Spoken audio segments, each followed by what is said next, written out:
வணக்கம். மதிமுகம் செய்திகள். இன்றைய முக்கிய நிகழ்வுகளை பார்ப்பதற்கு முன்பாக தலைப்பு செய்திகளை பார்க்கலாம். மக்களவை தேர்தலில் எங்களது சின்னத்தில் தான் போட்டியிடுவோம். மதிமுக திட்டவட்டம்.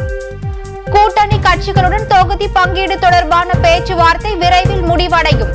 12ஆம் தேதி திமுகவுடன் விசிக பேச்சுவார்த்தை நடைபெற உள்ளதாக அமைச்சர் ஐ. பெரியசாமி தகவல். திமுக தேர்தல் அறிக்கை குழு நாளை தூத்துக்குடி வருகை.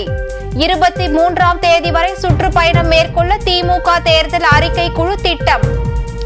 ஆளுநர் ஆர். என். ரவி 3 நாள் பயணமாக டெல்லி பயணம். சட்ட நிபுணர்களுடன் ஆளுநர் ஆலோசனை நடத்துவார் என தகவல்.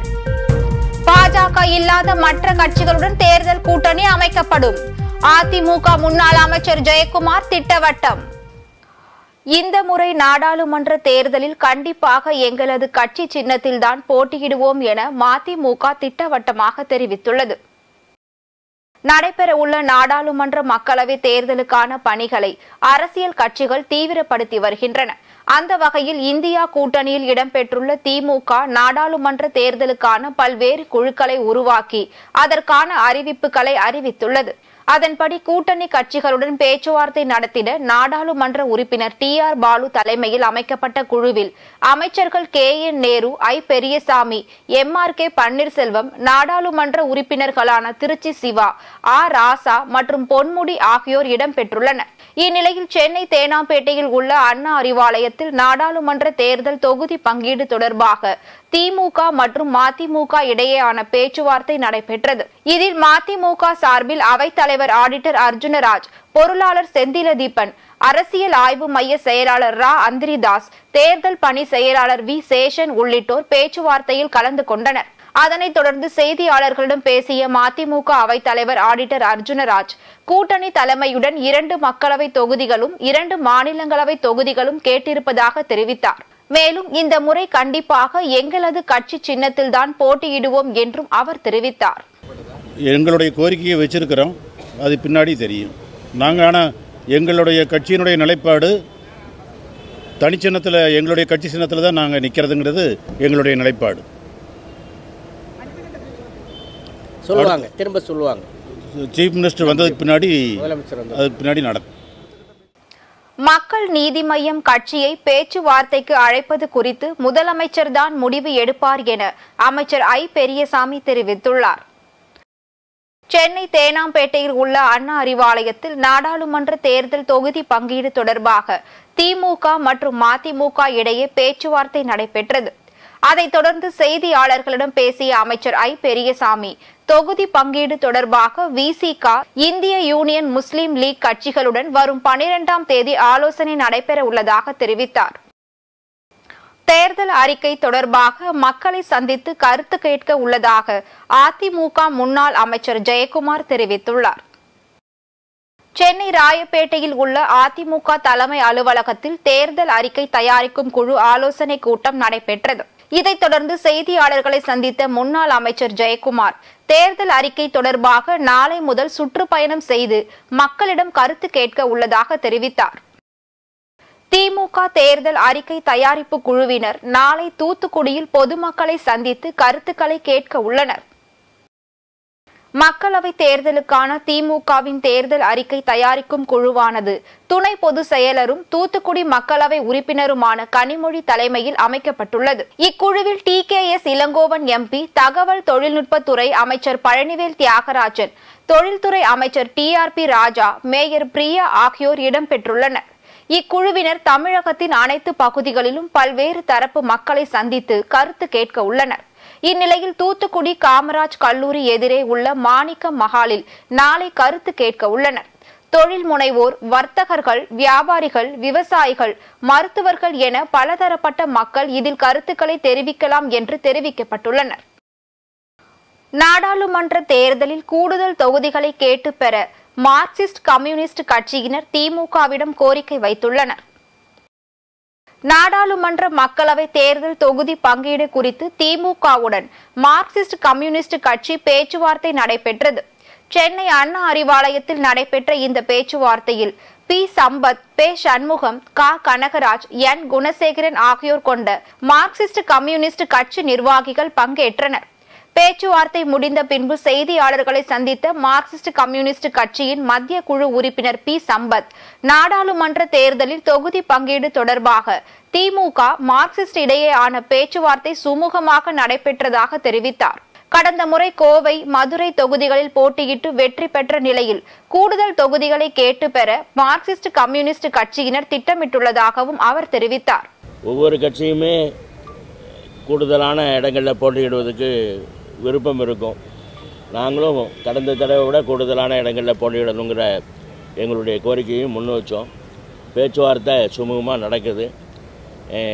கட்டாயமாக இரண்டு தரப்புக்கும் சுமூகமான உடன்பாடு, நல்ல உடன்பாடு ஏற்படும் என்ற நம்பிக்கை இருக்கிறது.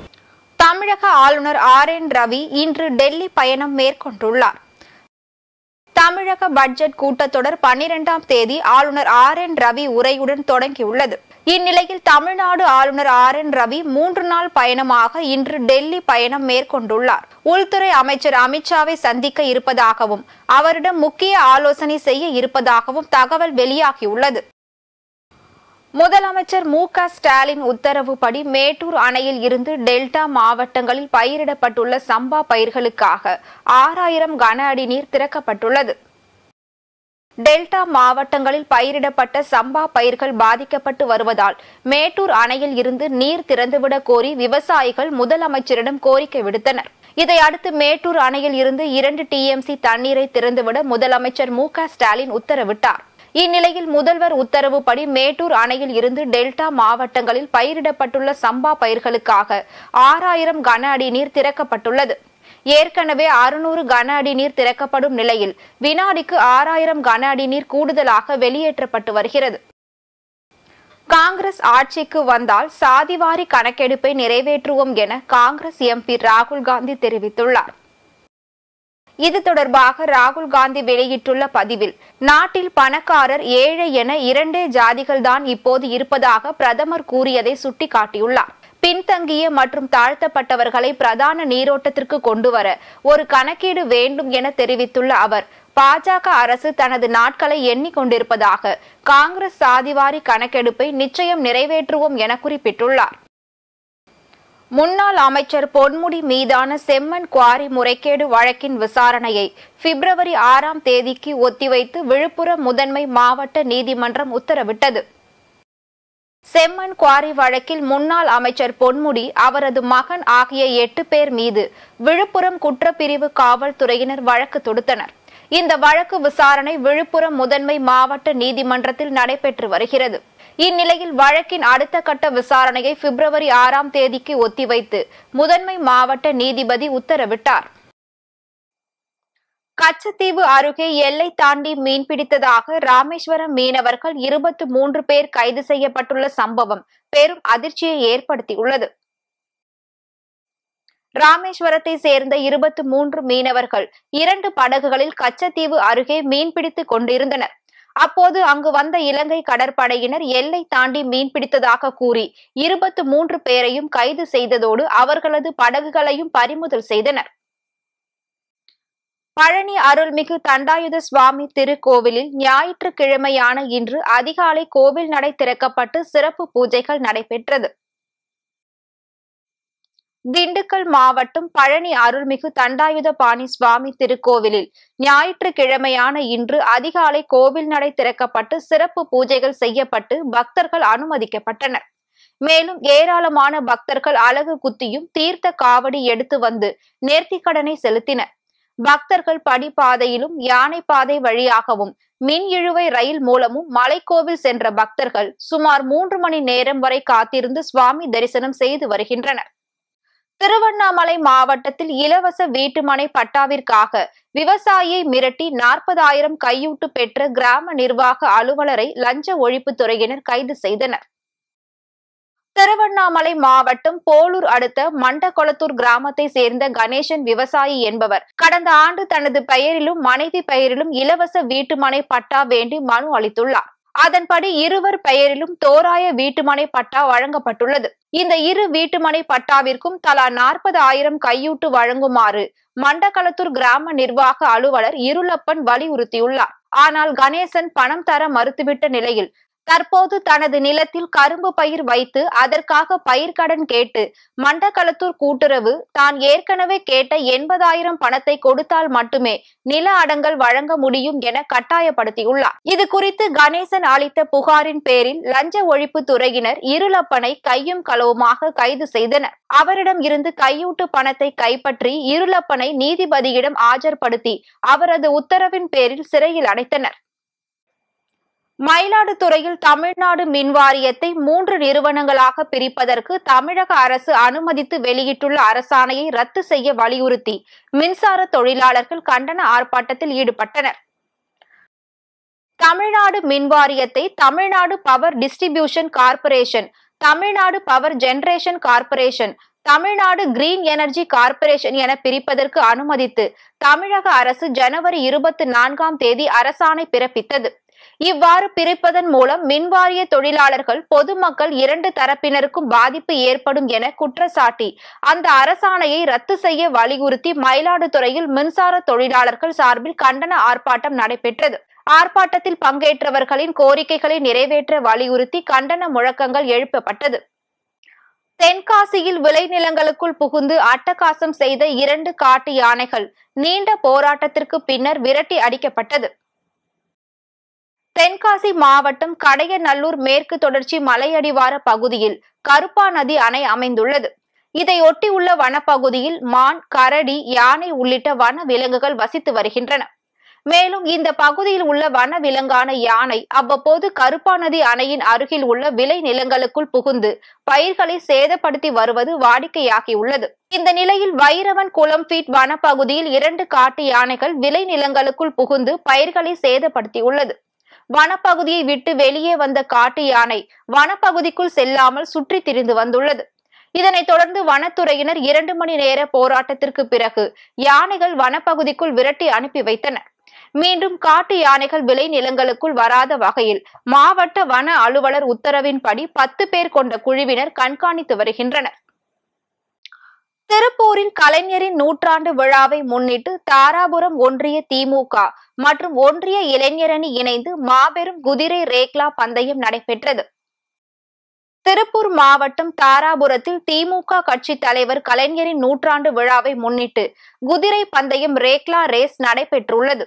இந்த விழாவை தெற்கு மாவட்ட செயலாளர் மற்றும் 4ஆம் மண்டல குழு தலைவர் இலா பத்மநாபன் துவக்கி வைத்தார். இதில் சுமார் 400 மீட்டர் தூரத்தை குறைவான நிமிடத்தில் கடக்கும் குதிரைகளுக்கு ரொக்க பரிசும் கோப்பையும் வழங்கப்பட்டது. இவ்விழாவில் மாவட்ட செயலாளர் பத்மநாபன், ஒன்றிய கழக செயலாளர் SP செந்தில்குமார், ஒன்றிய இளைஞரணி செயலாளர் பாலு உள்ளிட்ட கட்சியினர் மற்றும் பொதுமக்கள் ஏராளமானோர் கலந்து கொண்டனர். குடியாத்தம் நீதிமன்றத்தின் முன் நிறுத்தி வைத்திருந்த 2 சக்கர வாகனத்தை திருடி சென்ற நபரை CCTV காட்சிகளை வைத்து காவல்துறையினர் கைது செய்தனர். வேலூர் மாவட்டம் குடியாத்தம் அடுத்த கீழ்கொள்ளப்பள்ளி கிராமத்தை சேர்ந்தவர் துருவாசன் நீதிமன்றத்திற்கு வெளியே 2 சக்கர வாகனத்தை நிறுத்திவிட்டு உள்ளே சென்று பின்னர் வெளியே வந்து பார்த்தபோது 2 சக்கர வாகனம் காணாமல் போனதை கண்டு அதிர்ச்சி அடைந்தார். இது தொடர்பாக காவல் நிலையத்தில் அளித்த புகாரின் பேரில் நீதிமன்றம் முன்பாக பொருத்தப்பட்டிருந்த CCTV காட்சிகளை ஆய்வு செய்ததில் துர்வாசனின் 2 சக்கர வாகனத்தை மர்ம நபர் ஒருவர் நோட்டமிட்டு திருடி சென்றது தெரிய வந்தது. தொடர்ந்து அந்த நபர் பேரணாம்பட்டு அடுத்த ஏரிக்குத்தி கிராமத்தை சேர்ந்த புலியேந்திரன் என்பது தெரிய வந்த நிலையில் அவரை காவல்துறையினர் கைது செய்து சிறையில் அடைத்தனர். நீதிமன்றத்தின் முன் நிறுத்தி வைத்திருந்த 2 சக்கர வாகனம் திருடு போன சம்பவம் பொதுமக்கள் மத்தியில் பெரும் அதிர்ச்சியை ஏற்படுத்தியுள்ளது. திருப்பூர் தென்னம்பாளையத்தில் சாலையோர வியாபாரிகளை கண்டித்து விவசாயிகள் காய்கறிகளை சாலையில் கொட்டி சாலை மறியல் போராட்டத்தில் ஈடுபட்டனர். திருப்பூர் தென்னம்பாளையத்தில் உழவர் சந்தை செயல்பட்டு வருகிறது. இங்கு தினமும் மாவட்டத்தின் பல்வேறு பகுதிகளில் இருந்து விவசாயிகள் தாங்கள் விளைவித்த பொருட்களை விற்பனைக்கு கொண்டு வருகிறார்கள். இந்த நிலையில் தென்னம்பாளையம் பகுதியில் சாலையோரம் வியாபாரிகள் பலர் கடைகள் அமைத்து காய்கறிகள் விற்பனை செய்வதால் விவசாயிகளுக்கு விற்பனை பாதிக்கப்பட்டு வருவதாகவும், இதனால் சந்தை பகுதிகளில் வியாபாரிகள் சாலையோரம் காய்கறி கடைகளை அமைக்க கூடாது என வலியுறுத்தி விவசாயிகள் காய்கறிகளை சாலையில் கொட்டி மறியல் போராட்டத்தில் ஈடுபட்டனர். 1 மணி நேரத்திற்கும் மேலாக நடைபெற்ற இந்த மறியல் போராட்டத்தின் காரணமாக பல்லடம் சாலையில் போக்குவரத்து பாதிக்கப்பட்டது. சம்பவ இடத்திற்கு வந்த காவல்துறையினர் மற்றும் மாநகராட்சி அலுவலர்கள் போராட்டத்தில் ஈடுபட்டுள்ள விவசாயிகளுடன் பேச்சுவார்த்தையில் ஈடுபட்டதை தொடர்ந்து போராட்டம் கைவிடப்பட்டது. வேலூரில் வாக்கத்தான் எனப்படும் ஆரோக்கியத்தை வலியுறுத்தி நடைபெற்ற விழிப்புணர்வு நடைப்பயணத்தை மாவட்ட ஆட்சியர் துவக்கி வைத்தார். வேலூர் மாவட்டத்தில் நடைப்பயிற்சியால் ஆரோக்கியம் பெறலாம் என்ற விழிப்புணர்வை ஏற்படுத்தும் வகையில் கோட்டை காந்தி சிலை அருகில் இருந்து வாக்கத்தான் எனப்படும் நடைப்பயிற்சி விழிப்புணர்வை மாவட்ட ஆட்சியர் சுப்புலட்சுமி துவக்கி வைத்தார். இதில் நடைப்பயிற்சி சங்க தலைவர் சம்பத், மேயர் சுஜாதா, வருவாய் கோட்டாட்சியர் உள்ளிட்ட திரளான மாணவ மாணவிகளும் பங்கேற்று நகரின் முக்கிய வீதிகளின் வழியாக சென்று விழிப்புணர்வை ஏற்படுத்தினர். கையில் விழிப்புணர்வு வாசகங்கள் அடங்கிய பதாகைகளுடன் இந்த விழிப்புணர்வு நடைப்பயிற்சியில் ஈடுபட்டனர். சிலி நாட்டின் மத்திய பகுதியில் ஏற்பட்ட காட்டுத்தீ காரணமாக 51 பேர் உயிரிழந்தனர். சிலி நாட்டின் மத்திய பகுதியில் ஏற்பட்ட காட்டுத்தீ பெரும் சேதத்தை ஏற்படுத்தியுள்ளது. மக்கள் நடமாட்டம் அதிகம் உள்ள இப்பகுதியில் தீ பரவியதால் இதுவரை சுமார் 51 பேர் உயிரிழந்துள்ளனர். தீ விபத்தில் சுமார் 1000 வீடுகள் எரிந்து சாம்பல் ஆயின. வால்பரைசோ பகுதியில் 3 முகாம்கள் அமைக்கப்பட்டுள்ளன.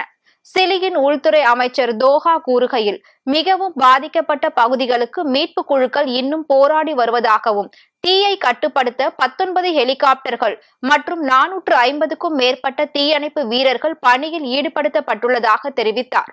மக்கள் தங்கள் வீடுகளை விட்டு வெளியேற வேண்டாம் என்றும் அதிகாரிகள் வலியுறுத்தியுள்ளனர். மீண்டும் தலைப்பு செய்திகள். மக்களவை தேர்தலில் எங்களது சின்னத்தில்தான் போட்டியிடுவோம், மதிமுக திட்டவட்டம். கூட்டணி கட்சிகளுடன் தொகுதி பங்கீடு தொடர்பான பேச்சுவார்த்தை விரைவில் முடிவடையும். 12ஆம் தேதி திமுகவுடன் விசிக பேச்சுவார்த்தை நடைபெற உள்ளதாக அமைச்சர் ஐ. பெரியசாமி தகவல். திமுக தேர்தல் அறிக்கை குழு நாளை தூத்துக்குடி வருகை. 23ஆம் தேதி வரை சுற்றுப்பயணம் மேற்கொள்ள திமுக தேர்தல் அறிக்கை குழு திட்டம். ஆளுநர் RN ரவி 3 நாள் பயணமாக டெல்லி பயணம். சட்ட நிபுணர்களுடன் ஆளுநர் ஆலோசனை நடத்துவார் என தகவல். பாஜக இல்லாத மற்ற கட்சிகளுடன் தேர்தல் கூட்டணி அமைக்கப்படும். அதிமுக முன்னாள் அமைச்சர் ஜெயக்குமார் திட்டவட்டம். இத்துடன் செய்திகள் நிறைவடைந்தன. மீண்டும் செய்திகள் இரவு 8 மணிக்கு. மேலும் செய்திகளை தெரிந்து கொள்ள மதிமுகம் பிரைம் யூடியூப் தளத்தில் இணைந்திருங்கள்.